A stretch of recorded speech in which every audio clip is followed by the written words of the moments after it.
Basic शिक्षा नवाचार channel में आप सभी का पुनः हार्दिक स्वागत है। आज हम अनिवार्य संस्कृत कक्षा 8 के चतुर्थ पाठ विभक्ति नाम प्रयोगाः का अभ्यास कार्य करेंगे। इस पाठ का हिंदी अनुवाद मैं पहले एक वीडियो में कर चुकी हूँ। उसका लिंक स्क्रीन पर शो हो रहा है। यदि आपने वह वीडियो नहीं देखा है तो आप लिंक को टच करके वह वीडियो देख सकते हैं। पहला प्रश्न है, उच्चारण करें।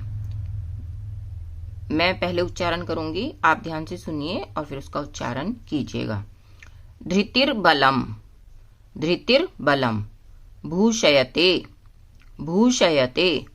गोभिस्तुर्गास्तुरंगहि, गोभिस्तुर्गास्तुरंगहि। विनिश्चयाय, विनिश्चयाय। वन्द्यस्त्रिलोकीतिलकः, वन्द्यस्त्रिलोकीतिलकः। राष्ट्रविप्लवे, राष्ट्रविप्लवे। दूसरा प्रश्न है, एक वाक्य में उत्तर दें। प्रश्न है, दारिद्र्येण किम विनश्यति, अर्थात दरिद्रता से, निर्धनता से क्या नष्ट हो जाता है। तो इसका उत्तर है, दारिद्र्येण कुलम, शीलम, सत्यम, प्रज्ञा, तेजः, धृतिः, बलम, गौरवम, प्रत्ययः, स्नेहः च विनश्यति। अर्थात दरिद्रता से कुल, शील, सत्य, प्रज्ञा, तेज, धृति, बल, गौरव, प्रत्यय, स्नेह नष्ट हो जाते हैं। दूसरा प्रश्न है, वन्द्यः क भवति, वंदनीय कौन होता है। यस्य लक्ष्मी दानाय, जिसकी लक्ष्मी दान के लिए होती है। विद्या सुकृताय, विद्या अच्छे कार्यों के लिए होती है। चिंता परब्रह्म विनिश्चयाय, और चिंता परब्रह्म के चिंतन के लिए होती है। वचांसी परोपकाराय, और जिसके वचन परोपकार के लिए होते हैं। स एव वन्द्यः भवति, वह ही वंदनीय होता है। तीसरा प्रश्न है, श्रोत्रस्य भूषणम किम भवति। श्रोत्र से अर्थात कानों का आभूषण क्या होता है। श्रोत्रस्य भूषणम शास्त्रम भवति, कानों का आभूषण शास्त्र होता है, अर्थात शास्त्रों का श्रवण करना ही कानों का आभूषण है। बांधवः क भवति, बंधु कौन होता है, अर्थात मित्र कौन होता है। यह उत्सवे व्यसने दुर्भिक्षे राष्ट्रविप्लवे राजद्वारे शमशाने च तिष्ठति सह बांधवः, जो उत्सव में, आपत्ति काल में, अकाल में, राष्ट्र की विपदा के समय राजद्वार में और शमशान में साथ देता है, वही बंधु होता है, वही वास्तव में मित्र होता है। अगला प्रश्न है, अधोलिखित पदों में लगी विभक्तियों को बताएं। यहाँ पर ये कुछ पद दिए गए हैं, इनकी विभक्तियों को हमें बताना है। तो देखिए, दानाय चतुर्थी विभक्ति, वचांसी प्रथमा, विषाद पंचमी और श्रोत्रस्य में षष्ठी विभक्ति है। अगला प्रश्न है कि पुष्प शब्द की अलग अलग विभक्तियों के यहाँ 7 रूप दिए गए हैं। उचित रूप का चयन करके इन वाक्यों को पूर्ण करना है।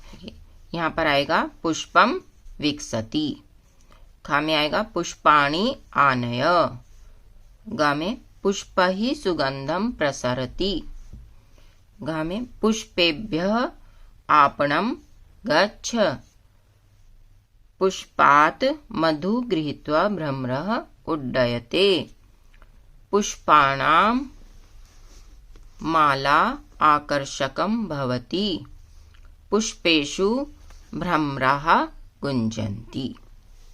अगला प्रश्न है, संस्कृत में अनुवाद करें। यहाँ पर कुछ वाक्य दिए गए हैं, इनका हमें संस्कृत में अनुवाद करना है। पहला वाक्य है, दरिद्रता से बल नष्ट होता है। इसका संस्कृत अनुवाद होगा, दारिद्र्येण बलम विनश्यति। गुण से रूप की शोभा होती है, गुणों रूपम भूषयते। सोने को अपवित्र स्थान से भी ग्रहण कर लेना चाहिए। कांचनम अमेध्यादपि ग्राह्यम, हाथ की शोभा दान से होती है। हस्तस्य शोभा दानेन भवति, परोपकारी पूज्य होता है, परोपकारी वंदनीय भवति। अगला प्रश्न है हिंदी में अनुवाद करें।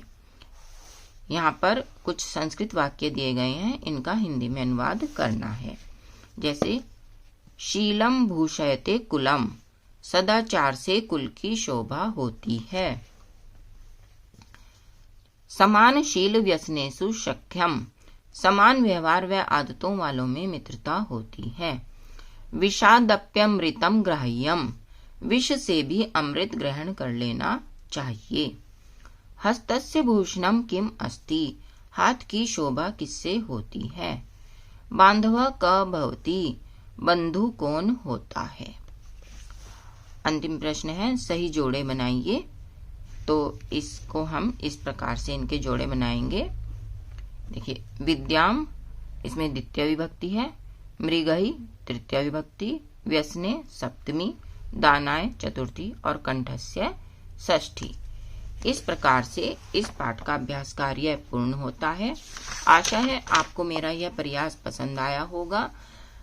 आप मुझे कमेंट बॉक्स में लिखकर बताइए कि आप मेरी इस वीडियो को देश के किस कोने से देख रहे हैं। धन्यवाद।